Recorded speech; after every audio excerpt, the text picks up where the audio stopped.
Ahead of retirement, it is natural to wonder how you turn years of savings into a steady paycheck. Matt Landon is a certified financial planner and CEO at Cemex Financial Group, and he joins us today. With a lot of people nearing retirement, income can come in a few different places for lots of people. You've got pensions, Social Security, and their investments. How do you put all these pieces together to make them work and really create a reliable paycheck in retirement? Well, I would say you think about it like a layer cake. You know, you're going to have multiple different layers, but I would begin by thinking about your reliable sources of income. And those are going to come from things like Social Security, your pension. I would start with those. And if you don't have a pension, then how do we create our own pension? You know, there's multiple ways to do it. But I would say keeping in mind taxes.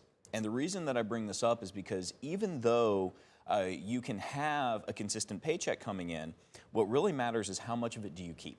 And I think we could all agree that if you're not thinking about taxes and keeping that as a key focus of your income, the top line number is important. But if at the end of the day you're walking away with less money, then it's really about how much do we have to actually spend on a weekly basis. We've seen the markets really kind of all over the place lately, especially with everything going on around the globe. Does that change how people should think about which income source to rely on first? Absolutely. You're going to have some folks that are more comfortable being aggressive, in which case that tends to be more in the stock market. When you think about the stock market, you're experiencing volatility. Obviously, where you pull from these funds, there's going to be some things that are going to have more of a downturn, other things are going to be more positive. So where you look for your income sources, it should vary. You don't just want to set it and forget it. Like anything else, you want to update and revise depending on what's going on internationally. And I would even say what's going on with interest rates and how that's affecting bond portfolios and things of that nature as well. We've really seen a lot about inflation lately. We've also heard, people are living longer. How do those factors, factor into what we're trying to do in retirement? Oh, absolutely. Yeah, so I would say when it comes to inflation, we need to keep in mind that there's short-term inflation and then there's more long-term inflation.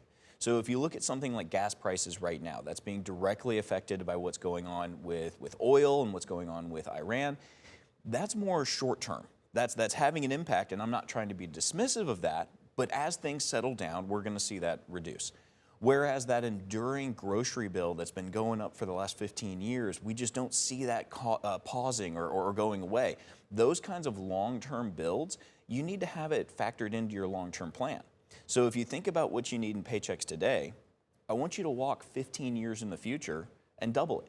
Have you put that in part of your plan saying, okay, if I need my portfolio to give me $4,000 a month now, it may need to create $6,000, $8,000, $10,000.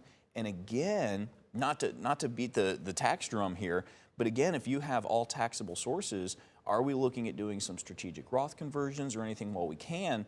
So that way when tax rates are higher and you have inflation kicking in, are your purchasing power, is it being diminished or have we accounted for it? We're all juggling a lot of things to keep in mind ahead of retirement. Matt Landon, thank you so much for your time. Again, we're going to post this entire conversation on our website under the tab called To Finance Your Future.